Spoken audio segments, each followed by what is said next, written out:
देवरी शहरामध्ये दिनांक 14 फेब्रुवारी 2025 रोजी एका शिक्षकाने एका आपल्या कलिग शिक्षकाच्या घरी जाऊन त्याच्या पत्नीसोबत शाब्दिक उच्चार करून विनयभंगाचा प्रकार केलेला आहे। तर त्या अनुषंगाने देवरी पोलीस स्टेशन येथे दिनांक 15 फेब्रुवारी 2025 रोजी गुन्हा दाखल करण्यात आलेला आहे।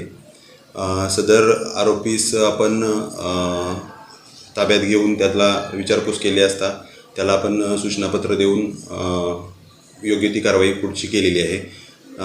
या गुन्ह्यामध्ये नवीन BNS नुसार 75(2) व 79 हे सेक्शन्स लागलेले आहेत, परंतु पीडिता ही अनुसूचित जातीची असल्याकारणाने या गुन्ह्यामध्ये कलमवाढ ॲट्रॉसिटी कायद्याअंतर्गत 3(1)W1(2) व 3(2)VA अशा पद्धतीने कलमवाढ देखील झालेली आहे।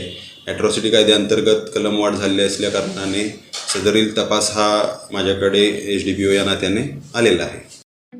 ठळक घडामोडींसाठी देशोन्नती न्यूज चॅनलला सबस्क्राइब करा आणि बेल आयकॉन प्रेस करा। मुंबई, पुणे, नागपूर, मराठवाडा असो का विदर्भ, राजकीय, सामाजिक, शैक्षणिक क्षेत्र असो का क्रीडा, सर्वच घडामोडीचे विश्लेषण पाहायला विसरू नका। फक्त देशोन्नती न्यूजवर।